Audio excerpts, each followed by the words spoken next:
কারো জীবনটা যদি মিথ্যার মধ্যেই পড়ে থাকে, মিথ্যা নিয়েই থাকে, তার জীবন আচারটা যদি মিথ্যার মধ্যেই বসবাস হয়, তাহলে সে যেন জেনে রাখে আল্লাহর পক্ষ থেকে আজীবন তার উপর লানত বর্ষণ হতে থাকে।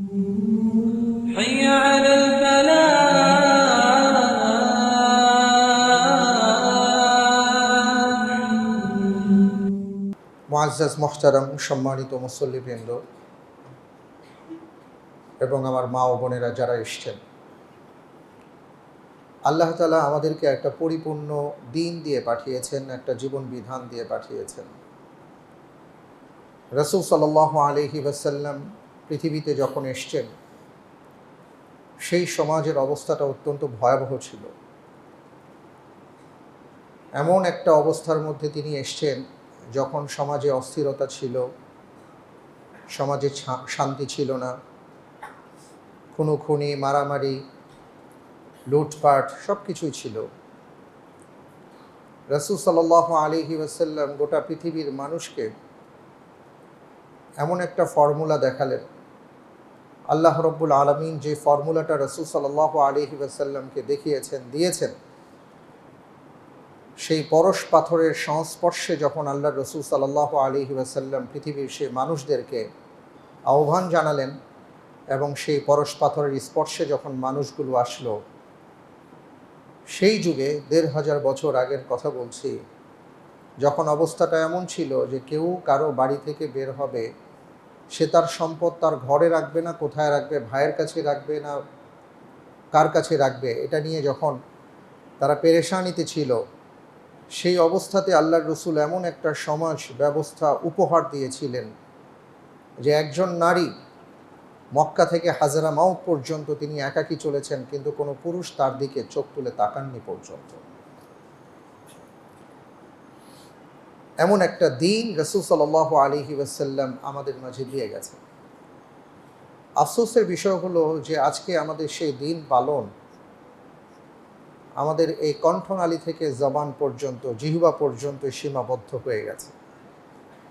এটা আমরা না পেরেছি হৃদয়ে ধারণ করতে, না পেরেছি এটাকে হৃদয়ঙ্গম করতে, যে কারণে দেখা যায় সেই দিনের উপরে আমরা আর চলতে পারি নাই, দিনের উপরে আমরা স্থিরভাবে থাকতে পারি না,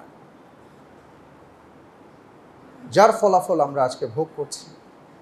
যে কারণে আমরা দেখতে পাচ্ছি অনেক ফর্মুলা আমরা নিজেরা তৈরি করি, অনেক মতবাদের উপর আমরা কথা বলি, অনেক কিছু নিয়ে আমরা গবেষণা করি, আমরা আমাদের শ্রেষ্ঠত্ব অর্জনের জন্য অনেক কথাই বলি, অনেক কিছু করি, কাজ হচ্ছে না, কশ্চিনকালেও কাজ হবে না।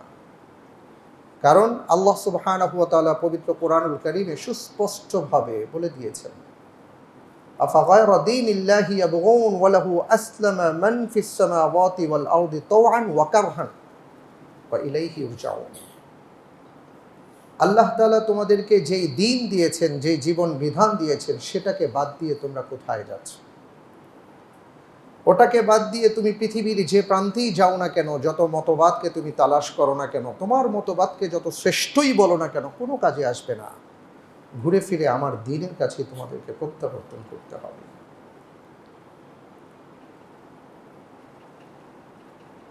আব্বার ইন্তেকালের পরে আমি মাঝে মাঝে আর কি কবরস্থানে একটু বেশি যাওয়া হয়, যেহেতু এখন আমি ঢাকার একটু উপশহরে চলে গেছি, ওখান থেকে কাছাকাছি মাঝে মাঝে যাই। তো কবরস্থানে যাওয়ার পরে কবরগুলোর দিকে অনেক সময় আমি তাকিয়ে আমার নিজের একটা উপলব্ধি আনার চেষ্টা করি। রাসূল সাল্লাল্লাহু আলাইহি ওয়াসাল্লাম বলেছেন, যাওয়িরুল কুবুর ফাইন্নাহা তুযাক্কিরুল মাউত। একটা সময় সাহাবাদেরকে আল্লাহর রসুল কবরস্থানে যেতে নিষেধ করেছিলেন, কারণ তখন তারা কবরের মূল বিষয়টা উপলব্ধি করতে পারত না। তারা মনে করত যে কবরের উপর সাজ সরঞ্জাম দিয়ে সাজালে, গোছালে, এটা দিলে সেটা দিলেই মনে হয় সব ঠিক হয়ে যাবে। তো এই জন্য আল্লাহর রসুল প্রথমে তাদের নিষেধ করেছিলেন যে তোমরা এখন যাবা না। একটা পর্যায়ে যখন তারা উপলব্ধি করলেন যে না, কবরটা তো একটা কঠিন জায়গা, তখন রাসূল সাল্লাল্লাহু আলাইহি ওয়াসাল্লাম এই কঠিন বিষয়টাকে যেন তারা আরও বেশি করে উপলব্ধি করতে পারেন, এটার জন্য তিনি বলেছেন, যাওয়িরুল কুবুর, কবরস্থানে যাও। গেলে কি হবে? ফাইন্নাহা তুযাক্কিরুল মাউত, তুমি যখন মৃত্যুর কথা স্মরণ করবে তখন তোমার ভিতরের অহংকার, অহমিকা, দাম্ভিকতা, ক্ষমতার প্রভাব, মানুষকে কষ্ট দেওয়া, নির্যাতন করা, জুলুম করা, নিজে আরও বেশি দিন বেঁচে থাকার মানসিক চিন্তা, ইচ্ছে, এগুলো তখন ধীরে ধীরে নিচের দিকে যেতে থাকবে। বাস্তব চিন্তা তোমার ভেতরে আসবে যে না, আমি তো মরে যাব। কারণ এই কবরে যারা শুয়ে আছে প্রত্যেকটা মানুষের একটা নিজস্ব ইতিহাস আছে, প্রত্যেকটা মানুষের একটা অতীত বই আছে, প্রত্যেকটা মানুষের জীবনের এক একটা গল্প আছে, কাহিনী আছে। হতে পারে ভালো, হতে পারে মন্দ, হতে পারে সে এমন কোনো ব্যক্তি ছিল যে সমাজে অনেক উপকার করেছে, সে আজকে ভিতরে চলে গেছে। আবার হতে পারে এমন ব্যক্তি যার কারণে অসংখ্য মানুষ কেঁদেছে, চোখের পানি ছেড়েছে, সেও আজকে কবরে চলে গেছে। তা আমাকেও তো যেতে হবে। ফাইন্নাহা তুযাক্কিরুল মাউত, তুমি যখন মৃত্যুর কথা ভাববে, কবরগুলোর দিকে তাকাবে, কবর কিভাবে আছে, মাটির উপরে অনেক ঘাসপালা ইত্যাদি আছে, ভেতরে মানুষ শত শত লক্ষ লক্ষ কোটি কোটি মানুষ আজকে ভেতরে আছে, তোমাকেও যেতে হবে। আফসোস হলো এই উপলব্ধি আজকে আমাদের মধ্যে নাই। আমরা প্রতিদিন অসংখ্য সালাতুল জানাজা পড়ি, কিন্তু এটা আজকে আমাদের কাছে অনেকের একটা সামাজিক ফ্যাশন হয়ে দাঁড়িয়েছে। অমুক মারা গেছে, জানাজা না পড়লে কেমন দেখা যায়, তাই আসছি। জানাজা আর জানাজার জায়গায় নাই, তাই ওই মৃত্যু থেকে আমি শিক্ষা নিতে পারি না যে আজকে যার জানাজা আমি পড়লাম, আগামীকাল তো আমারও জানাজা পড়া হবে। তারপরে কি হবে? তারপরে কি হবে? প্রশ্ন হলো এটা। আজকে যাকে কবরে রেখে এলাম, আমি ভাবলাম আমার দায়িত্ব আমি তার জন্য পালন করে এলাম, কিন্তু আগামীকালকে তো সেই কবরে আমাকেও শুতে হবে, আমাকেও প্রশ্নের জবাব দিতে হবে। আমাকে ওই প্রশ্নের জবাবে যখন জর্জরিত করা হবে, ওই উত্তরগুলো আমাকে একাই দিতে হবে। আমি কি উত্তর দেব? আজকে এই উপলব্ধিগুলো আমাদের মাঝ থেকে হারিয়ে গেছে। কারণ আমরা দিনকে দিনের মতন করে যেভাবে বোঝা দরকার, হৃদয়ঙ্গম করা দরকার, গভীরভাবে অনুধাবন করা দরকার, ভেতরে লালন করা দরকার, সেটা আমরা করতে পারি না। আপনি ভাবুন, আমরা যদি এই যে অবস্থা চলছে এটার কথাই যদি চিন্তা করি, কতগুলো মানুষ চলে গেছে, কত স্থাপনাগুলো ধ্বংস হয়ে গেছে, দেখলে মনে হয় যে এখানে যুদ্ধ হয়ে গেছে। আহা, কারা করেছে এটা? আকাশ থেকে কেউ নেমে আসে নাই, অন্য দেশ থেকে আসে নাই, আমাদের মধ্য থেকেই এগুলো হয়েছে। যারা নানা স্থাপনা, মানুষকে কষ্ট দেওয়া, ধ্বংস করা, এই ধ্বংসযজ্ঞ চালিয়েছে, তারা কি একটিবারের জন্য চিন্তা করেছেন যে আমি এটা কি করছি, আগামীকাল কি হবে? আবার ঠিক এমনি করে যেই মানুষটা আবু সাঈদের বুকে গুলি চালিয়েছেন, অথবা আকাশ থেকে ছোট্ট একটা রিয়া নামক একটা মেয়ে, 4 বছরের মেয়ে, তার মাথায় যে গুলি চালিয়েছে, সে কি বুঝতে পেরেছে সে কি করছে? গোটা পৃথিবীও যদি রিয়ার মায়ের সামনে, বাবার সামনে ফেলে দেওয়া হয়, রিয়ার সমান মূল্য কি হবে? কি হলো এটা? আমরা কোথায় চলছি? কেন করছি এইসব? আমাদের ভেতর মানবতা, মনুষ্যত্ব, আমাদের ভেতর ঈমানি চেতনা কোথায় গেল? মুহূর্তের মধ্যে আজকে সব হারিয়ে ফেলেছি। যে যাকে হত্যা করেছে, যে যাকে খুন করলো, কেউ কাউকে চিনে না, জানে না। কিন্তু যে মারছে সেও জানে না, যে মরছে সেও জানে না, কেউ কাউকে চিনে না। সামান্য কোনো বিষয় নিয়ে, কোনো একটা ব্যাপার নিয়ে, কোনো একটা অধিকার নিয়ে আজকে এই অবস্থাতে আমরা মানুষ হত্যা হতে দেখলাম। সে যেই হোক না কেন, যে কোনো দলের হোক না কেন, কিন্তু এটা আমরা কি করছি? কারো বাবা চলে গেছেন, কারো সন্তান চলে গেছেন, কারো কলিজার টুকরা সন্তান হারিয়ে কেউ এখন পাগলের মতন ছুটছেন। আমি ঠিক আসার আগে আমি একটা লাইন পড়ে আমি ভুলতে পারছি না যে একজন পুলিশ কনস্টেবলের ছেলে, ওনার লাশ কিছুদিন আগে পাওয়া গেছে, উনি পরে পেয়েছেন। তো উনি পেয়ে ডেইলি স্টারের মধ্যে নিউজটা আসছে, উনি ওনার অফিসারকে ফোন করে বলেছেন, স্যার একটা মানুষকে মারার জন্য কতগুলো গুলি দরকার। আমরা কোথায় যাচ্ছি? আমরা এগুলো কি করছি? অথচ ইসলাম আমাদেরকে যে দিক নির্দেশনা দিয়েছিল, দিন আমাদেরকে যেভাবে বলেছিল, আমরা যদি সেই দিনটা পালন করতে পারতাম তাহলে আমরা আগুন ধরাতাম না, আগুন সন্ত্রাস করতাম না, আমরা মানুষ হত্যা করতাম না। আমরা অধিকার নিয়ে কথা বললে আমরা রাগত স্বরে যা খুশি তাই বলতাম না। আমরা সব জায়গায় চিন্তা করতাম যে না, আসলে কি হতে চলেছে, কি করতে যাচ্ছি। আমি আহ্বান করব, আমি আমার নিজেকে নসিহা করছি এটাই, সবার আগে আমি যে একজন মানুষ এবং মুসলমান, এই চিন্তাটা আমাদের করা দরকার। কারণ ওই যে বললাম, বেলা শেষে প্রত্যেককে কিন্তু জবাব দিতে হবে। মৃত্যুর পরে ওই জবাব আপনার পাশে এসে কেউ দেবে না। আল্লাহ রসুল সাল্লাল্লাহু আলাইহি ওয়াসাল্লাম যে হাদিসের কথা উল্লেখ করেছেন, সেই হাদিসটা এত গুরুত্বপূর্ণ, প্রত্যেকটা মানুষের জন্য, সমাজের জন্য, জাতির জন্য, রাষ্ট্রের জন্য। এই হাদিসটা যদি আমরা অনুধাবন করতে পারি তাহলে আর কিছুর দরকার হয় না। আল্লাহ রসুল সাল্লাল্লাহু আলাইহি ওয়াসাল্লাম বলেছেন, আলা কুল্লুকুম রাইন ওয়া কুল্লুকুম মাসউলুন আন রাইয়াতিহি। তোমরা প্রত্যেকেই দায়িত্বশীল। আল্লাহ রাব্বুল আলামিন তোমাদেরকে দায়িত্ব দিয়েছেন কোনো না কোনো ক্ষেত্রে। ওই দায়িত্বের ক্ষেত্রে খবরদার অবহেলা করো না, তাহলে তোমাকে জিজ্ঞাসিত হতে হবে। সেই জিজ্ঞাসার দিন আমরা কি জবাব দেব? রাসূল সাল্লাল্লাহু আলাইহি ওয়াসাল্লাম বিদায় হজের ভাষণে সুস্পষ্টভাবে বলেছেন, খবরদার, দুটি সম্পদ তোমাদের কাছে আমি আমানত রেখে যাচ্ছি। মসজিদে হারাম, এই সীমারেখা, এটা যেমন আল্লাহর কাছে সম্মানিত এবং এখানে হাত দেওয়া যেমন নিষিদ্ধ, ঠিক দুটো জিনিসের উপর তোমাদের হাত দেওয়া নিষিদ্ধ এবং আল্লাহর কাছে ঠিক সেই রকম সম্মানিত। সেটা কি? একজন মানুষের জান এবং মাল, একজন মানুষের জীবন এবং একজন মানুষের সম্পদ। এটা একজন আরেকজনের জন্য হারাম করা হয়েছে। আমরা কি করছি? আমরা কার সম্পদ নষ্ট করছি, কার জীবনে আঘাত করছি?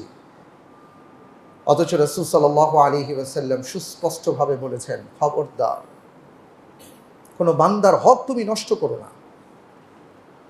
তুমি নামাজ পড়ো নাই, রোজা রাখো নাই, হজ করো নাই, যাকাত দাও নাই, আল্লাহ তোমার উপর যেটা ফরজ করেছেন সেই ফরজ কোনো ইবাদত তুমি করো নাই। আল্লাহ তাআলা যদি চান, তিনি যদি তোমার উপর মেহেরবানি করেন, অনুগ্রহ করেন, তিনি তোমাকে ক্ষমা করে দিতে পারেন। কিন্তু আল্লাহ সুবহানাহু ওয়া তাআলা একটা দায়িত্ব তিনি তার কাছে রাখেন নাই, সেটা হলো বান্দার হক। এটা বান্দার কাছে বুঝিয়ে দেওয়া হয়েছে, সেই বান্দা যতক্ষণ পর্যন্ত তোমাকে ক্ষমা না করবেন ততক্ষণ পর্যন্ত আল্লাহ রাব্বুল আলামিন তোমাকে ক্ষমা করবেন না। আমরা আজকে সেই বান্দার হক বিনা দ্বিধায় নষ্ট করে চলেছি, চিন্তা করছি না যে আমরা কি করছি। অথচ আমি তো নামাজ পড়ি, আমি ইবাদত গুজার, আমি সব করি, আমি ইসলাম মানি, কিন্তু বান্দার হকের ব্যাপারে, তার জানের ব্যাপারে, তার মালের ব্যাপারে, তার যে নিরাপত্তা দেওয়ার কথা ছিল, আল্লাহর রসুল যে আমাকে বলেছিলেন, আল মুসলিমু মান সালিম আল মুসলিমুনা মিন লিসানিহি ওয়া ইয়াদিহি, প্রকৃত মুসলিম হলো সেই ব্যক্তি যার হাত থেকে, যার ভাষা থেকে আরেকজন মুসলমান নিরাপদ থাকবে, কিন্তু আমার হাত থেকে, আমার ভাষা থেকে আরেকজন মুসলমান নিরাপদ থাকছে না, আর আমি নিজেকে মুসলমান দাবি করছি। কিয়ামতের ময়দানে এই ঈমানি দাবি নিয়ে আমি কতটা দাঁড়াতে পারবো? এই জন্য আমার মনে হয় যে আমাদের চিন্তা করা দরকার, আমাদের ফিরে আসা উচিত। আমরা আসলে কি করছি ভাবা দরকার। আমরা কোন প্রজন্ম রেখে যাচ্ছি? আমরা চলে যাব, পরের প্রজন্ম আসবে, পরের প্রজন্ম আসবে। আমরা কেমন দেশ উপহার দিচ্ছি, এগুলো আমাদের ভাবা দরকার। আল্লাহ তাআলা আমাদের সবাইকে বুঝ দান করুন। আমরা সবাই বলি আল্লাহুম্মা আমিন। পবিত্র কোরআনুল কারীমের আলোকে আমি কয়েকটি কথা আপনাদের সামনে তুলে ধরতে চাই, যেটা আমাদের আচরণের সাথে আজকে মিশে যাওয়ার কারণে আমরা নানা ধরনের অস্থিরতায় ভুগছি। এই আচরণগুলো থেকে যদি আমরা ফিরে আসতে পারি তাহলে আমার থেকে একজন, অপরজন থেকে আরেকজন, ইনশাআল্লাহ তাআলা তারা ভালো থাকতে পারবে। পবিত্র কোরআন যেই কথা বলেছে যে একজন মানুষ যদি সত্যিকার অর্থে তিনি একজন ভালো মানুষ হতে চান, ইমানদার হতে চান, দিনদার হতে চান, প্রকৃত অর্থে তার ভেতর যদি মনুষ্যত্ব তিনি অর্জন করতে চান, তাহলে কিছু বিষয় থেকে তার বেঁচে থাকতে হবে। সমাজকে বেঁচে থাকতে হবে, রাষ্ট্রকে বেঁচে থাকতে হবে। এগুলো কি? এর মধ্যে একটা গুরুত্বপূর্ণ বিষয় হলো কাউকে তুচ্ছ তাচ্ছিল্য না করা। এটা ধ্বংসের কারণ। আপনারা জানেন, কোরআন খুলে দেখবেন, প্রত্যেক নবী রসুলগণের ক্ষেত্রে দেখা গেছে যেই যুগে যেই নবীর কোনো অবাধ্য উম্মতকে আল্লাহ তাআলা ধ্বংস করে দিয়েছেন, তাদের মোটামুটি ভাষা ছিল এই ধরনের। কেমন? তারা বলতো, মা নারাকা ইল্লা বাশারাম মিসলুনা ওয়া মা নারাকা ইত্তাবাআকা ইল্লা আল্লাযীনা হুম আরাযিলুনা বাদিয়ার রা। আরে তুমি তো আমাদের মতনই মানুষ দেখতে পাচ্ছি, তুমি তো আমাদের অনেক নিচের স্তরে, তোমার কথা কেন শুনবো? এইভাবে তারা তুচ্ছ তাচ্ছিল্য করত। এই তুচ্ছ তাচ্ছিল্য কেন করত? কারণ তাদের ভেতরে তখন অহংকার তৈরি হয়ে যেত। একজন মানুষ অপরজনকে ছোট মনে করে তখনই যখন তার ভেতরে অহংকার চলে আসে। তো এই অহংকার যখন সে করতে থাকে, তার ভেতরে যখন অহংকার ঢুকতে থাকে, অপরকে যখন তুচ্ছ তাচ্ছিল্য করতে থাকে, তার এই আচরণটা একটা পর্যায়ে তার ধ্বংসের কারণ হয়। আল্লাহ তাআলা বলেছেন, ওয়ালা তামশি ফিল আরদি মারহা ইন্নাকা লান তাখরিকাল আরদা ওয়া লান তাবলুগাল জিবালা তুলা। খবরদার, দাম্ভিকতার সাথে আমার জমিনের মধ্যে তুমি হাঁটতে যেও না। তুমি চাইলেই আকাশ ফুঁড়ে বের হতে পারবে না, জমিন ফুঁড়ে নিচেও চলে যেতে পারবে না। আমার জমিনে, আমার দুনিয়াতেই তোমার থাকতে হবে। তাহলে তোমার কিসের অহংকার? এই অহংকার যদি কারো ভেতরে প্রবেশ করে তাহলে তার ধ্বংস অনিবার্য। আপনারা জানেন, শয়তান তার ভেতরে যখন অহংকার চলে আসছিল, সে তখন একটা প্রশ্ন করেছিল। সে বলেছিল, আনা খায়রুম মিন খালাকতানি মিন নার ওয়া খালাকতাহু মিন তিন।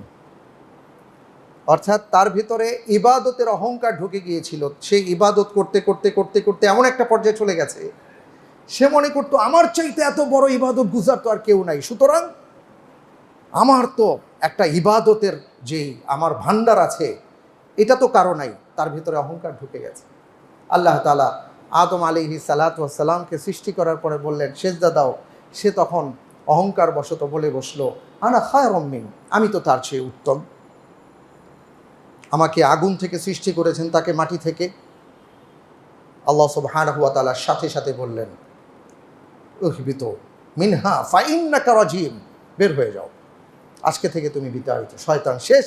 তার অহংকারের কারণে এত দিনের অর্জন, এত বিশাল অর্জন, এত কষ্টের অর্জন মুহূর্তের মধ্যে অহংকারের কারণে তার ধূলিসাৎ হয়ে গিয়েছিল। ফেরাউনের কথা আপনারা জানেন। অহংকার করতে করতে করতে করতে সে একটা পর্যায়ে ঘোষণা দিয়ে বসলো, আনা রব্বুকুমুল আলা, আমি তোমাদের মহান রব। আল্লাহর কাছে চাওয়ার দরকার নাই, যা দরকার আমার কাছে বলো, কারণ আমার এত ক্ষমতা। আল্লাহ সুবহানাহু ওয়া তাআলা বললেন যে ঠিক আছে, ধর তাকে। ব্যাস, ফাআগরাকনা আলা ফিরআউন ওয়া আনতুম তানজুরুন। আল্লাহ তাআলা বললেন, দিলাম ডুবিয়ে, তোমরা দেখছিলে। এত বড় দাম্ভিক পৃথিবীর মধ্যে তাকে কিভাবে আমি শেষ করে দিয়েছি, তোমরা তাকাও। আপনি যদি আদ জাতির কথা না বললেই নয়, পৃথিবীতে আপনারা দেখবেন যে অনেক মাসলম্যান আছে যারা তাদের দেহের শক্তি, মত্তা ইত্যাদি প্রদর্শন করে। অনেক তাদের শক্তি আছে, এগুলো তারা প্রকাশ করে, মাসলম্যান, হ্যাঁ, বডি বিল্ডার। তো আদ জাতির এই জাতিটাকে আল্লাহ তাআলা এইভাবে সৃষ্টি করেছেন যে প্রত্যেকটা সদস্য ছিল এমন বডি বিল্ডারের মতো, বিশাল দেহের অধিকারী, লম্বা চৌড়া, দেখলে ভয় করে, এবং তাদের চলা ফেরার মধ্যে একটা আলাদা দাম্ভিকতা ছিল। কি দাম্ভিকতা ছিল এই কারণে যে তারা মনে করতো আমাদের চেয়ে শক্তিশালী কেউ নাই। মনে করেন ঝড় আসতেছে, বলতো এই 20 জন মিলে বলতো চল পাহাড়ের উপর যাই। পাহাড়ের উপর গিয়ে দাঁড়াতো, ঝড় আসছে 200 মাইল বেগে, বুকের মধ্যে বাড়ি খেয়ে ঝড় উল্টা দিকে চলে গেছে। কেমন শক্তি! বাড়ি বানানো দরকার, আমরা তো কত কিছু, কত মেশিনারিজ ইউজ করি, তারা কিছুই করতো না। পাহাড়ের মধ্যে ঘুষি মেরে, লাথি মেরে ওগুলা সব বের করে তারা পাহাড়ের মধ্যে বাড়ি নির্মাণ করতো হাত দিয়ে। কত শক্তিশালী ছিল! তো পৃথিবীতে এমন অনেক শক্তিশালী বাহিনী আছে, তাদের অনেক কিছু আছে, সব মিলিয়ে তারা শক্তিশালী নিজেদেরকে মনে করে। আল্লাহ সুবহানাহু ওয়া তাআলা বলছেন না, ওরা অহংকার বশত আদ জাতি বলেছিল, তাদের বক্তব্য ছিল মান আশাদ্দু মিন্না কুওয়া। যখন হুদ আলাইহিস সালাতু ওয়াস সালাম গিয়ে বললেন এগুলা করো না, এগুলো ভালো কথা না, মানুষের উপর জুলুম করো না, নির্যাতন করো না, অত্যাচার করো না, ভালোভাবে চলো, আল্লাহর দিন মেনে চলো, নমনীয় হয়ে চলো, তাদের বক্তব্য ছিল মান আশাদ্দু মিন্না কুওয়া, আমাদের চাইতে শক্তিশালী কে আছে। এই জাতিকে আল্লাহ রাব্বুল আলামিন এমনভাবে ধ্বংস করেছেন যে ঝড়ের কবলে ফেলে দিয়ে তাদেরকে আকাশে ঘুরিয়ে উপর থেকে এমনভাবে আছাড় মারা হয়েছিল, পরবর্তীতে তাদের কোনো কোনাকাঞ্চি পর্যন্ত পাওয়া যায়নি। এইভাবে আল্লাহ তাআলা এই জাতিকে ধ্বংস করে দিয়েছেন। এর মূল কারণ ছিল অহংকার। এই জন্য ভাই, আমাদের ভেতর থেকে আমরা অহংকার দূরীভূত করে দিই।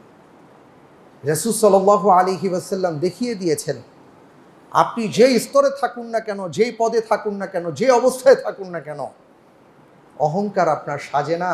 এটা একমাত্র আল্লাহ সুবহানাহু ওয়া তাআলার সম্পদ। রাসূল সাল্লাল্লাহু আলাইহি ওয়াসাল্লাম বলেছেন হাদিসে কুদসি, আল্লাহ তাআলা বলেন, অহংকার আমার চাদর নিয়ে তোমরা টানাটানি করো না। যেদিন মক্কা বিজয় হয়, পৃথিবীর ইতিহাসে এক বিরল ঘটনা, যে একটা অঞ্চল জয় হয়েছে কিন্তু কোনো রক্তপাত ঘটেনি। আর সেই দিন রাসূল সাল্লাল্লাহু আলাইহি ওয়াসাল্লাম যখন উটের পিঠে ছিলেন কিসওয়াতে, উটের পিঠে এমনভাবে উনি ছিলেন যে ওনার মাথা আর উটের যে কুঁজ এটা প্রায় লেগেই যাচ্ছিল। অর্থাৎ উনি নিজেকে এতটা নমনীয় করে বিজয়ী বেশে প্রবেশ করছিলেন আল্লাহর প্রশংসা করতে করতে, কারণ তার মধ্যে বারবার এটা এসছে যে অহংকার যেন না চলে আসে। আল্লাহ তাআলার কাছে আমরা দোয়া করি রব্বুল আলামিন যেন আমাদের কথাবার্তা, আমাদের আচার আচরণ থেকে যত ধরনের অহংকার, এই অহংকারকে যেন আল্লাহ তাআলা দূরীভূত করে দেন। আমরা সবাই বলি আল্লাহুম্মা আমিন। আরেকটি সমস্যা হলো, সেটা হলো যে মিথ্যার যে ছড়াছড়ি আমরা দেখি, কথায় কথায় আমরা মিথ্যে বলি। এখন মিথ্যে এটা আমাদের কাছে কোনো বিষয় মনে হয় না। এখন মিথ্যেটা কি আমরা সত্য বলে এমনভাবে চালিয়ে দেই যে কোনটা সত্য কোনটা মিথ্যে এটা যাকে বলি সেও বুঝে না, যে বলে সেও বুঝে না, এমন একটা পর্যায়ে চলে গেছে। মিথ্যা আমাদের রক্তের সাথে মিশে গেছে। সেটা হতে পারে মিথ্যা কথা, হতে পারে মিথ্যা বক্তব্য, হতে পারে মিথ্যা সংবাদ, এমন অনেক কিছুই হতে পারে। কিন্তু আসলে ইসলাম এই ক্ষেত্রে কি বলে?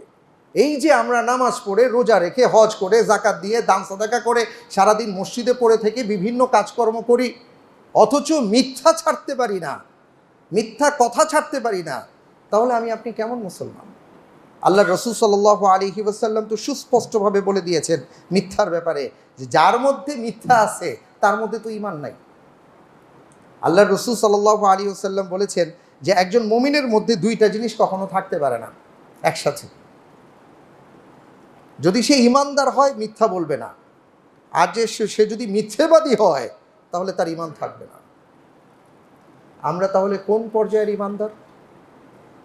আমাদের কথাবার্তা কাজকর্মে আমরা মিথ্যে বলছি কি বলছি না, এটা আমাদের নিজেদের চিন্তা করা দরকার, উপলব্ধি করা দরকার। রাসূল সাল্লাল্লাহু আলাইহি ওয়াসাল্লাম অনেকগুলো কথা বলেছেন, আমি সেদিকে যাচ্ছি না।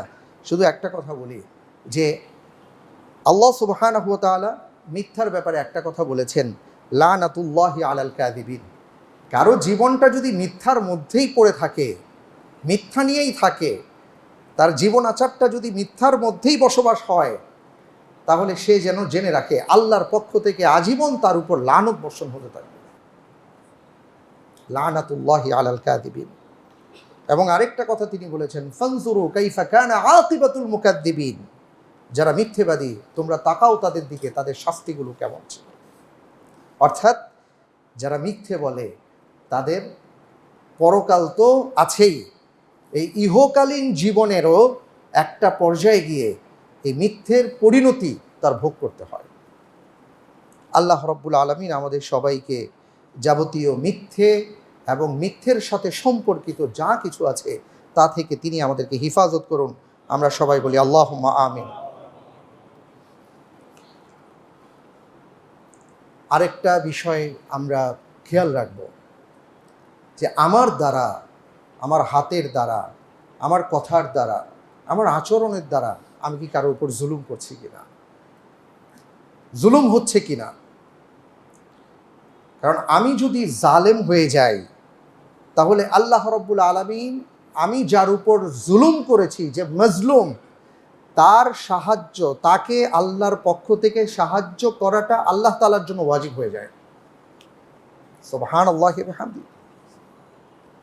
এবং শুধু তাই নয়, আল্লাহ তাআলা এই ক্ষেত্রে বলেছেন, ওয়া আওরাতনাল কওমাল্লাযীনা কানু ইউস্তাদআফুনা মাশারিকাল আরদি ওয়া মাগারিবাহা আল্লাতী বারাকনা ফিহা ওয়া তাম্মাত কালিমাতু রাব্বিকাল হুসনা আলা বানি ইসরাঈলা বিমা সাবারু। সূরা আরাফের 137 নম্বর আয়াত যদি দেখেন, সেখানে দেখবেন আল্লাহ তাআলা সুস্পষ্টভাবে বলে দিয়েছেন যে পৃথিবীর ইতিহাসে যখনই কেউ যদি জুলুমের শিকার হয়, আল্লাহ তাআলা তাকে এমনভাবেই সাহায্য করেন যে কারণে একটা পর্যায়ে যারা জালেম ছিল তাদের জায়গায় তাদেরকে আল্লাহ তাআলা স্থলাভিষিক্ত করে দেন। এই কারণে আমাদের সবসময় মাথায় রাখতে হবে যে আমার দ্বারা কি কারো জুলুম হচ্ছে, আমার দ্বারা কি কারো নির্যাতন হচ্ছে, আমি কি কারো উপর নিপীড়ন চালাচ্ছি, আমি কি কারো জন্য কষ্টের কারণ হচ্ছি, আমার জন্য কি কারো চোখের পানি ঝরে, আমার জন্য কি কারো বদদুয়া আসে। রাসূল সাল্লাল্লাহু আলাইহি ওয়াসাল্লাম বলেছেন, ইত্তাকিল মাজলুম, মজলুমকে ভয় করো, খবরদার তাদেরকে ভয় করো, কারণ তার দোয়া কখনো ফেরত নেওয়া হয় না। একজন মজলুম যদি বদদোয়া দেয়, তার বদদোয়া আল্লাহ তাআলা কখনো ফেরত নেবেন না। এই জন্য আমরা এই বিষয়ে খুব সতর্ক থাকব। আল্লাহ তাআলা যেন আমাদেরকে হিফাজত করেন, আমরা যেন যে কোনো ধরনের আমার হাত, আমার ভাষা, আমার আচরণ দ্বারা আরেকজন জুলুমের শিকার না হন, সেদিকে আমাদের লক্ষ্য রাখা দরকার। আল্লাহ তাআলা সেইভাবে আমাদেরকে চলার তৌফিক দান করুন। আল্লাহুম্মা আমিন। আমি একটা হাদিস আপনাদেরকে এর আগেও বলেছি, আবারও স্মরণ করিয়ে দিতে চাই। কারণ ওই যে বললাম, আদ-দীন আল কামিল, আল্লাহ তাআলা পরিপূর্ণ একটা জীবন বিধান আমাদেরকে দিয়েছেন। আমরা তখনই সরে যাই যখন কোরআন এবং সুন্নাহর জ্ঞান আমরা আহরণ না করি, বা এটাকে যখন আমরা হৃদয়ঙ্গম না করি। রাসূল সাল্লাল্লাহু আলাইহি ওয়াসাল্লাম তার উম্মতকে সতর্ক করে গেছেন ১৫০০ বছর আগে। বলেছেন, খবরদার, একটা পর্যায়ে কিন্তু তোমরা ধ্বংসের দ্বারপ্রান্তে চলে যাবে। কেন? কারণ তোমাদের মধ্যে ওয়াহান পেয়ে বসবে, তোমাদের মধ্যে ওয়াহান পাবে। ওয়াহান কি? তিনি বলেছেন, দুনিয়ার লোভ, দুনিয়ার মমতা, দুনিয়ার মোহ তোমাদেরকে পেয়ে বসবে, আর মৃত্যুর ভয় ঢুকে যাবে, মরতে চাইবে না, দুনিয়া পেতে চাইবে। আজকে আমরা এই লোভে পড়ে আজকে আমরা আমাদের সব কিছুকে বরবাদ করে দিচ্ছি। লোভ আমাদেরকে এমনভাবে পেয়ে বসেছে, সব কিছুতেই আমরা এখন লোভী হয়ে গেছি। যেখানে আমাদের লোভী হওয়ার কথা ছিল জান্নাতের ব্যাপারে, ন্যাক আমলের ব্যাপারে, আজকে আমরা দুনিয়ার ক্ষেত্রে আমাদের ভেতরে এমনভাবে লোভ উদ্গীরণ করছে যে আমরা আজকে আর আমাদের মধ্যে নাই। অথচ আল্লাহ সুবহানাহু ওয়া তাআলা কোরআনুল কারীম খুলে দেখেন, বারবার একটা কথা বলেছেন, ওয়াল আখিরাতু খায়রু ওয়া আবকা, ওয়াল আখিরাতু খায়রু ওয়া আবকা। আখিরাতের জীবনটাই হলো সর্বশ্রেষ্ঠ জীবন, ওই জীবনকে প্রাধান্য দাও, দুনিয়ার জীবনকে প্রাধান্য দিও না। আজকে আমরা দুনিয়ার জীবনকে প্রাধান্য দিতে গিয়ে এমনভাবে লোভের মধ্যে, মোহের মধ্যে পড়ে গেছি, মহাবিষ্ট হয়ে গেছি, যে কারণে আমরা আজকে কোনো অন্যায় করতে দ্বিধাবোধ করছি না। এই জন্যই বলেছি, আপনি যদি কবরস্থানে যান, কবরের দিকে তাকান, কোনো মানুষকে যদি কবরস্থ করেন, মাটির দিকে যদি তাকান, তাহলেই কেবল এই লোভ আপনার থেকে সরে যেতে পারে, যে আমাকে তো আসতে হবে, লাভ কি, কি করব এত টাকা পয়সা দিয়ে, কি করব এত কিছু দিয়ে, 2 দিন পরে কবে না কবে আমার ডাক আসে, ঠিক নাই তো, কেউ বলতে পারি না কখন কার ডাক আসে, কেউ বলতে পারি না। যদি কেউ বলতে পারতেন যে 200 বছর পর ডাক আসবে, 20 বছর পর আসবে, 30 বছর পর আসবে, তাও আপনি একটা প্ল্যান করতে পারতেন। কোনো প্ল্যান নাই এই ক্ষেত্রে। কেন? যাতে করে কোনো বান্দার ভেতরে লোভ না থাকে, দুনিয়ার লোভ না থাকে, সে যেন সবসময় প্রস্তুত থাকে যে কোন মুহূর্তে না জানি আমার ডাক আসে, ডাক আসার সাথে সাথে যেন ব্যাগেজ গুছিয়ে চলে যেতে পারি। কিন্তু আমাদের অবস্থাটা ভিন্ন হয়ে গেছে। এমন লোভ আমাদের মধ্যে ঢুকে গেছে, আমি বাঁচবো কি বাঁচবো জানি না, আমি আগামীকাল থাকবো কি থাকবো জানি না, কিন্তু আমার প্ল্যান প্রোগ্রাম সব কিছু আমি এমনভাবে করে রেখেছি যে 1000 বছর আমি মরবো না। লোভ থেকে বেরিয়ে আসতে হবে। আল্লাহ তাআলা আমাদেরকে নির্লোভ জীবন দান করেন, আমরা সবাই বলি আল্লাহুম্মা আমিন।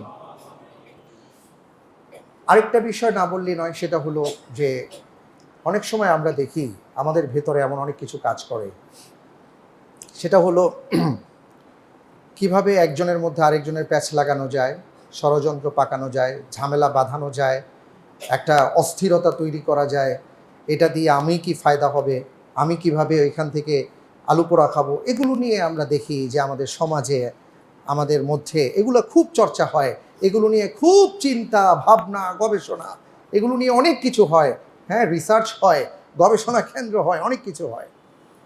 কি করছি আমরা? আল্লাহ রাব্বুল আলামিন 3 জায়গায় 3টা আয়াত নাজিল করে এই সব কিছু সমাধান করে দিয়েছে। ওয়ামাকারু মাকরাউ ওয়ামাকারনা মাকরাউ ওয়াহুম লা ইয়াশউরুন। এক কথায় শেষ।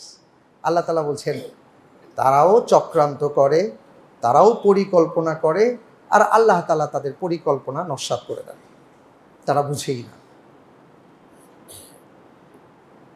আপনি দেখবেন যে মানুষটার মধ্যে এগুলো নিয়ে সবসময় খেলে, সে ঠিক মতন না ঘুমাতে পারে, না খেতে পারে, না বসতে পারে, না চলতে ফিরে, না ঠিক মতন চলতে পারে, কিছুই করতে পারে না, তার জীবনযাপনের মধ্যে স্থিরতা বলে কোনো কিছু নাই, কারণ সে কখনো শান্তিতে থাকে না। তার মনের মধ্যে শুধু কিভাবে কি করা যায় এগুলো নিয়ে থাকতে গিয়ে তার নিজের শান্তি সে হারায় ফেলে। চরম বাস্তবতা। এই জন্য আমাদের ভেতরে এই যে মকরবাজির ব্যাপারটা, এগুলোকে দূর করতে হবে। ইহদিনা সিরাতাল মুস্তাকিম, সিরাতে মুস্তাকিমের পথে চলতে হবে ভাই। সহজ পথ আল্লাহ দিয়েছেন, জান্নাতের পথটা সহজ সোজা, কিন্তু আমরা সেটাকে বাঁকা বক্র করে এমন জিলাপির প্যাচ বানাইছি, এমন জায়গায় চলে যাচ্ছি, কিভাবে কি প্যাচ লাগানো যায় এগুলো নিয়ে এত গবেষণা আমাদের, দেখা যায় যে আমাদের সব কিছু নষ্ট হয়ে যায়। আল্লাহ সুবহানাহু ওয়া তাআলা বলেছেন এগুলোতে কোনো লাভ নাই, তুমি যা করবা আমি শুধু বলবো কুন হও ফায়াকুন, হয়ে যাবে, সব শেষ, তোমার গবেষণা চিন্তা এত কিছু সব শেষ হয়ে যাবে। আজকে আমরা এগুলোর মধ্যে পড়ে গেছি। আল্লাহ তাআলা আমাদের সবাইকে হেফাজত করুন, আমরা সবাই বলি আল্লাহুম্মা আমিন। গুরুত্বপূর্ণ সবচেয়ে বেশি আমার কাছে যেটা মনে হয় সেটা হলো যে আমরা সব জায়গায় আজকে সীমা লঙ্ঘন করছি, আমরা সীমা অতিক্রম করে ফেলছি সবাই। একেবারে আমার থেকে নিয়ে আমি সবার কথাই বলবো। আপনার কাজের ক্ষেত্রে সীমা লঙ্ঘন করছেন, কথার ক্ষেত্রে সীমা লঙ্ঘন করছেন, ইবাদতের ক্ষেত্রে সীমা লঙ্ঘন করছি। আল্লাহ রব্বুল আলামিন একটা কথা বলেছেন, তিলকা হুদুদুল্লাহ, এটা আল্লাহর সীমারেখা। তিলকা হুদুদুল্লাহ ফালা তা'তাদুহা, খবরদার সীমাকে অতিক্রম করতে যেও না। ওয়া মান ইয়াতাআদ্দা হুদুদাল্লাহি ফাউলাইকা হুমুজ জালিমুন, যে এই সীমারেখা অতিক্রম করবে সে যেন জেনে নেয় আল্লাহ তাআলা তাকে জালেম বলে সাব্যস্ত করেছে। আমাদের ভেতরে ওই যে নানামুখী নেতিবাচক আচরণের কারণে এমন অবস্থা তৈরি হয়ে গেছে যে আমরা আজকে সব জায়গায় আর কি ধৈর্য ধারণ আমাদের মধ্যে নাই, অস্থিরতা তৈরি হয়ে গেছে, এবং সীমাটা আমরা অতিক্রম করতে পারাটাই আমাদের এখন একটা ক্রেডিট মনে করি। এই কারণে সীমা লঙ্ঘনের এমন পর্যায়ে আমরা চলে গেছি সবাই যার যার অবস্থান থেকে, এটার খেসারত আজকে আমাদের দিতে হচ্ছে। সীমা লঙ্ঘন কখনো ভালো জিনিস না। যে জাতি যে সময়ে যারাই সীমা লঙ্ঘন করেছে তারাই ধ্বংসের দ্বার প্রান্তে পৌঁছে গেছে। আল্লাহ সুবহানাহু ওয়া তাআলা এই প্রসঙ্গে অনেক কথা বলেছেন, আমি সেদিকে যাব না, হাতে এত সময় নেই, কিন্তু এতটুকু বলতে চাই যে আমরা যেন সীমা লঙ্ঘন না করি। কারণ আল্লাহ রাব্বুল আলামিন এই সীমার ব্যাপারে আমাদেরকে যা বলেছেন, যদি একটা কথা বলি, যেমন ইন্নাল্লাহা লা ইউহিব্বুল মুতাদিন, আল্লাহ সীমা লঙ্ঘনকারীকে পছন্দ করেন না। আমি যদি বাড়াবাড়ি করি কোনো ক্ষেত্রে, কোনো জায়গায় না, না আপনি দিনের ক্ষেত্রে করতে পারবেন, আমলের ক্ষেত্রে করতে পারবেন, কথার ক্ষেত্রে করতে পারবেন, কাজের ক্ষেত্রে করতে পারবেন, ক্ষমতার ক্ষেত্রে করতে পারবেন, দাবি আদায়ের ক্ষেত্রে করতে পারবেন না। কোনো জায়গায় আপনি সীমা লঙ্ঘন করবেন না। আল্লাহ তাআলা এটা পছন্দ করেন না। যদি আমরা সীমা লঙ্ঘন করি তখন স্বাভাবিকভাবে চেইনটা ভেঙে যাবে। তখন আমাদের অনেক ধরনের এমন সব বিপর্যয় নেমে আসবে আমাদের জীবনে, এই বিপর্যয় আমরা কাটিয়ে উঠতে পারবো না সহজে। আল্লাহ তাআলা আমাদেরকে বুঝার তৌফিক দান করুন। আমাদের জীবনের সর্বক্ষেত্রে যেন আমরা সীমার ভেতরে থেকে চলতে পারি, সেই তৌফিক মহান রব্বুল আলামিনের কাছে আমরা চাই। আল্লাহ সুবহানাহু ওয়া তাআলা আমাদের সেইভাবে চলার এবং বলার তৌফিক দান করুন। আল্লাহুম্মা আমিন। পরিশেষে আমি যেটা বলতে চাই সেটা হলো যে আল্লাহ তাআলা এই যে মানুষদেরকে সৃষ্টি করেছেন, কতটা আপন করে সৃষ্টি করেছেন, আমি আপনি আল্লাহ তাআলার কাছে কতটা আপন, এটা যদি দুটো কথা বলি আমরা উপলব্ধি করতে পারবো। আর একটা হাদিস দিই, সেটা হলো আল্লাহ সুবহানাহু ওয়া তাআলা যখন বললেন ইন্নী জাইলুন ফিল আরদি খলিফা, ইন্নী জাইলুন ফিল আরদি খলিফা, ফেরেশতাদেরকে বললেন আমি জমিনে প্রতিনিধি পাঠাবো, অর্থাৎ মানুষদেরকে আমি একটা জাতি সৃষ্টি করব। ফেরেশতাগণ বলেছিলেন নাহনু নুসাব্বিহু বিহামদিকা ওয়া নুকদ্দিসু লাক, হে আল্লাহ আপনার গুণকীর্তন করার জন্য আমরাই তো যথেষ্ট। আল্লাহ তাআলা বললেন ইন্নী আ'লামু মা লা তা'লামুন, আমি যা জানি তোমরা তা জানো না। এখানেই শেষ হয়নি। আল্লাহ তাআলা আদম আলাইহিস সালাতু ওয়াস সালামকে সৃষ্টি করলেন, ওয়া আল্লামা আদামাল আসমাআ কুল্লাহা, আল্লাহ তাআলা তাকে জ্ঞান দিয়ে মেধা দিয়ে শ্রেষ্ঠত্ব দান করলেন, তাকে সব শিখালেন। এবার উপস্থাপন করা হলো ফেরেশতাদের সামনে। ফেরেশতাদেরকে বলা হলো বলো এই সব বিষয় সম্পর্কে কি জানো। তারা বললেন লা ইলমা লানা ইল্লা মা আল্লামতানা। তখন আদম আলাইহিস সালাতু ওয়াস সালামকে বলা হলো আম্বিউহুম বিআসমাইহিম, বলো দেখি তুমি। সব তিনি বলে দিলেন। আল্লাহ সুবহানাহু ওয়া তাআলা আদম আলাইহিস সালাতু ওয়াস সালামকে সৃষ্টির আগে সিদ্ধান্ত জানালেন। 2 নম্বরে আবার আদম আলাইহিস সালাতু ওয়াস সালামকে আল্লাহ তাআলা সব কিছু শিক্ষা দিয়ে ফেরেশতাদের মাঝে এমন একটা জাতি তিনি সৃষ্টি করেছেন যারা শ্রেষ্ঠ জাতি, এটা আল্লাহ তাআলা প্রমাণ করলেন। দরকার ছিল না, কিন্তু কেন করলেন? আমাদের বুঝার জন্য। আমরা কারা, আমরা কে আসলে। 3 নম্বরে যখন সবাই আদম আলাইহিস সালাতু ওয়াস সালামকে সম্মানসূচক সেজদা অবনত হয়ে মাথা নত করলো, তার শ্রেষ্ঠত্ব তারা গ্রহণ করলো, শয়তান যখন বিট্টে করলো, শয়তানকে যে ছিল সকল ফেরেশতাদের শিক্ষক, মুআল্লিমুল মালাইকা ছিল, এই শয়তানের বিশাল অর্জনকে মুহূর্তের মধ্যে আল্লাহ তাআলা তাকে জান্নাত থেকে বের করে দিয়ে তাকে বিতাড়িত করে তাকে লাঞ্ছিত করলেন এবং মানুষদেরকে বুঝিয়ে দিলেন যে বান্দা আমার এতদিন ধরে এত ইবাদত বন্দিগি করেছে, সে আমার একটা হুকুম পালন করে নাই, তোমাকে শ্রেষ্ঠ বলে স্বীকার করে নাই, আমি তাকে লাঞ্ছিত করে দিলাম। তুমি এটা বুঝে নাও, তুমি আমার কাছে কতটা সম্মানিত। আল্লাহ তাআলা শুধু করেছেন তা না, তিনি ঘোষণা দিয়েছেন কোরআনের মধ্যে। পবিত্র কোরআনুল কারীমের মধ্যে আপনি যদি বনি ইসরাইল দেখেন, সূরা বনি ইসরাইলের মধ্যে আল্লাহ তাআলা উল্লেখ করেছেন ওয়ালাকাদ কাররামনা বানি আদম, আল্লাহ নিজে বলেছেন ওয়ালাকাদ কাররামনা বানি আদম ওয়া হামালনাহুম ফিল বাররি ওয়াল বাহরি ওয়া রাযাকনাহুম মিনাত তাইয়্যিবাত ওয়া ফাদ্দালনাহুম আলা কাসীরিম মিম্মান খলাকনা তাফসীলা। আমি বনি আদমকে সম্মানিত করেছি, শ্রেষ্ঠত্ব দিয়েছি। এটা কার ঘোষণা? আল্লাহ তাআলার ঘোষণা।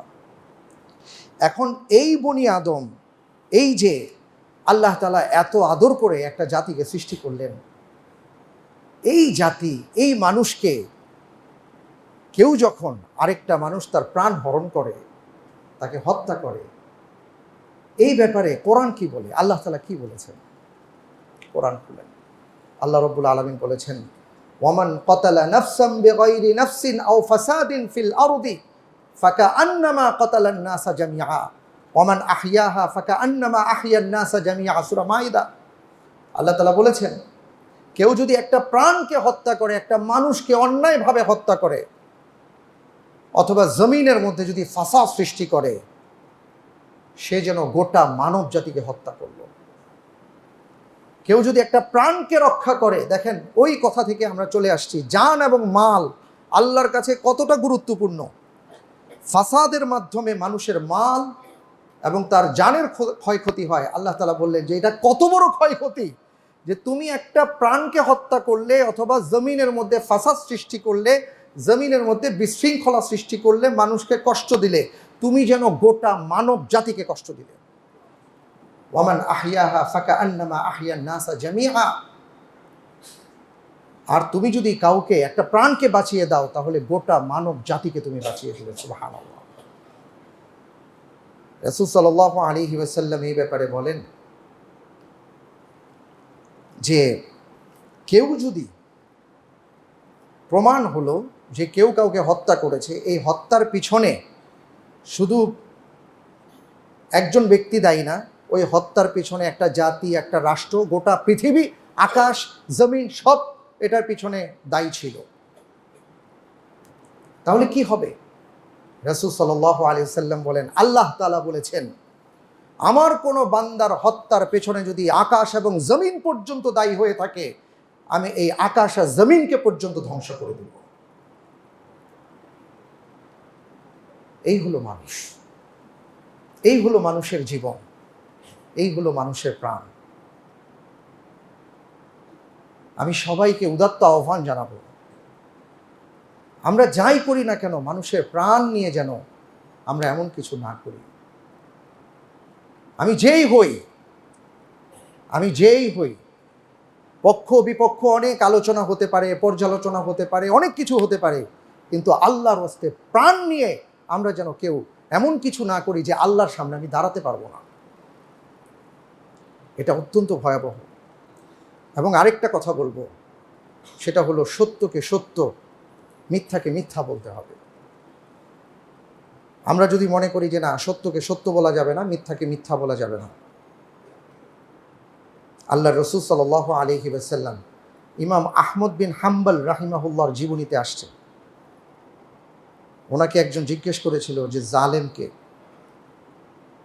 আমি কি জালেমের অন্তর্ভুক্ত, আমি কি জালেমের সহযোগী? ইমাম আহমদ বিন হাম্বল রাহিমাহুল্লাহ সেই ব্যক্তিকে বলেছিলেন, না না না, তুমি জালেমের সহযোগী না। জালেমের সহযোগী হলো তারা যে জুলুম করে, কিন্তু তার কাপড় চোপড় একজন ধুয়ে দিল, তার বিছানাপত্র একজন ঠিক করে দিল, তার খাবারের ব্যবস্থা একজন করে দিল, তার চলার পথে তার রাস্তায় ঠিকঠাক করে দিল, সে হলো জালেমের সহযোগী। তুমি তো জালেমের একজন, তুমি জালেমের একজন।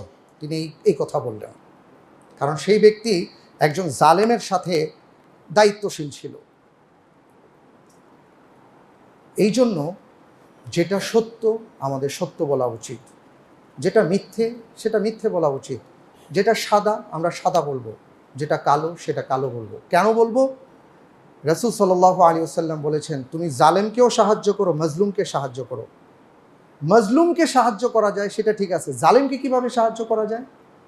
জালেমকে সাহায্যের ব্যাপারে রাসূল সাল্লাল্লাহু আলাইহি ওয়াসাল্লাম বলেছেন, তুমি যদি তার সামনে সত্যটা না বলো, তাহলে তো সে বুঝবে না আসলে কি হচ্ছে। তার সামনে সত্য উপস্থাপন করে তাকে সাহায্য করো। আমি আপনি একজন দ্বীনের উপর অবিচল বান্দা থেকে আমাদের দায়িত্ব হলো এই ক্ষেত্রে যেটা সত্য, সত্যকে সত্য বলা, আলোকে আলো বলা, ভালোকে ভালো বলা, মন্দকে মন্দ বলা। আল্লাহ তাআলা আজকে যে কথাগুলো বললাম, এই কথাগুলো আমাদের সবাইকে অনুধাবন করার তৌফিক দান করুন। আমরা সবাই বলি আল্লাহুম্মা আমিন। এবং আসলে যেটা না বললেই নয়, যে আমরা জানি যে এই যে বিগত 10-15 দিন ধরে আমাদের দেশে যে পরিস্থিতির সৃষ্টি হয়েছে, এই পরিস্থিতির কারণে আমরা দেখেছি যে বাংলাদেশের অনেক গুরুত্বপূর্ণ স্থাপনা ধ্বংস করা হয়েছে, জ্বালিয়ে দেওয়া হয়েছে। নিঃসন্দেহে এই কাজগুলো যারা করেছে তারা একটা বর্বর কাজ করেছে, তারা অন্যায় কাজ করেছে, এবং তারা এটা একটা সন্ত্রাসী কার্যক্রম করা হয়েছে। আমি বলবো যে এই ক্ষেত্রে সত্যিকার অর্থে যারা অপরাধী, নিরপেক্ষ তদন্তের ভিত্তিতে তাদেরকে চিহ্নিত করে বিচারের আওতায় আনা উচিত। পাশাপাশি আমি এটাও বলবো যে ওই যে বললাম 4 বছরের ছোট্ট রিয়া থেকে শুরু করে একজন হোক, দুইজন হোক, 100 হোক, 200 হোক, এখানের হোক, ওখানের হোক, এই দলের হোক, সেই দলের হোক, যেই হোক, যাদের মৃত্যু হয়েছে, যারা নিহত হয়েছেন, আমি তাদের জন্য মাগফিরাত কামনা করি। আল্লাহ তাআলা তাদেরকে ক্ষমার চাদরে আবৃত করে রাখুন। তারা যদি মজলুম হয়ে থাকেন, আল্লাহ তাআলা তাদেরকে শাহাদাতের মর্যাদা দান করুন। কিন্তু আমি যেটা বলতে চাই, যতগুলো মানুষ খুন হয়েছে, এটারও যারা খুন করেছে, যারা হুকুম দিয়ে খুন করিয়েছে, এদেরকেও বিচারের আওতায় আনা হোক। আল্লাহ তাআলা আমাদের সবাইকে ইনসাফের উপর অবিচল থাকার তৌফিক দান করুন। আমাদের বাংলাদেশের জমিনকে আল্লাহ তাআলা স্থিতিশীল করুন। এই জমিনের উপর অনেক শকুনের চোখ পড়েছে, সেই সকল শকুনের চোখ থেকে আমাদের জমিনকে আল্লাহ তাআলা হেফাজত করুন। আল্লাহুম্মা আমিন। সকল ধরনের জুলুম থেকে আল্লাহ তাআলা আমাদেরকে হেফাজত করুন। আমিন। আসসালামু আলাইকুম ওয়া রাহমাতুল্লাহি ওয়া বারাকাতুহু।